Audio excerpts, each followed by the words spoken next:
If clothes make the man, consider Henry VIII.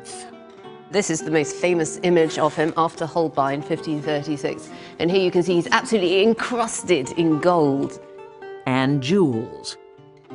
In Henry's day, you wore your wealth. It was embroidered onto your doublet, pounds and pounds of it, if you were king. By law, the only man in England allowed to wear this much finery. Imagine him here, at Hampton Court Palace. He had loads of palaces. He had 60, in fact, 60. And he moved between them. Lucy Worsley is chief curator for England's historic royal palaces.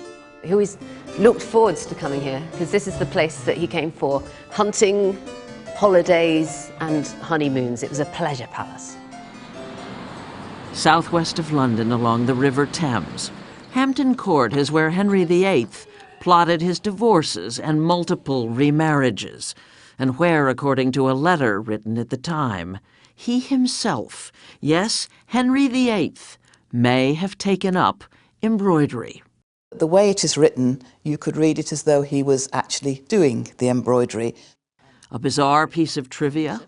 Not for Susan K. Williams. This is a piece that needs a lot of TLC. She runs the Royal School of Needlework, which just happens to be located at Hampton Court Palace and specializes in hand embroidery.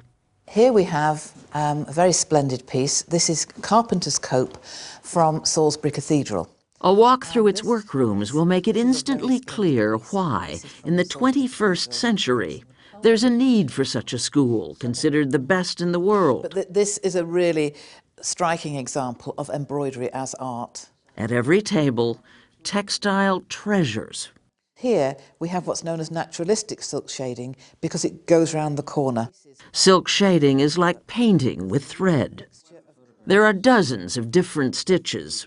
Stem stitch, satin stitch, bullion knots, French knots.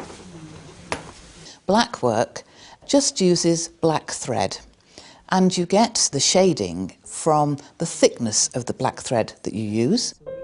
By the mid-19th century, thanks to changing fashion and mechanization, these techniques were being lost.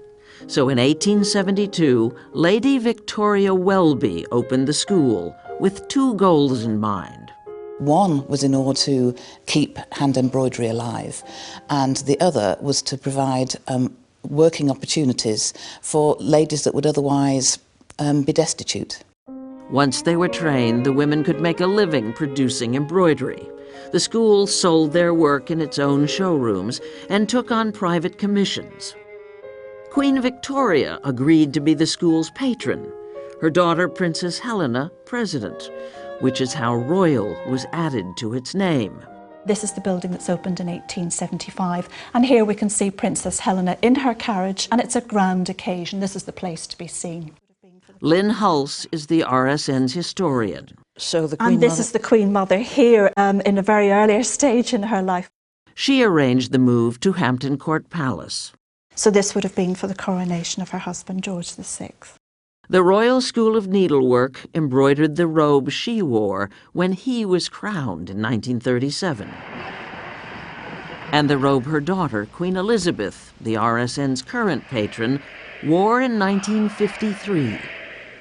This is a sample of the embroidery, made with 18 different kinds of gold thread.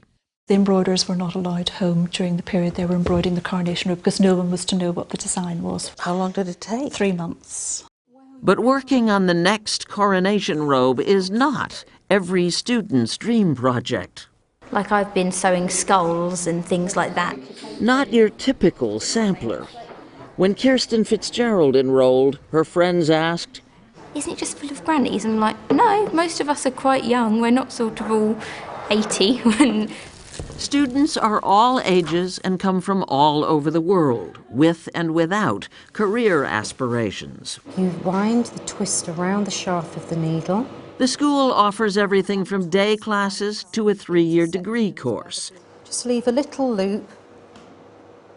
Come up inside that loop with the needle.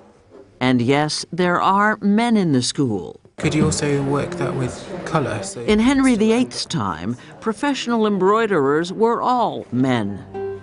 Those whom God hath joined together, let no man put asunder. Moments after Kate Middleton married Prince William last April, it was revealed that, sure enough, the Royal School of Needlework was responsible for the elaborate lace applique on Kate's dress, veil, and train. Of course, the school is working on something special for the Queen's Diamond Jubilee, but what exactly is still a secret.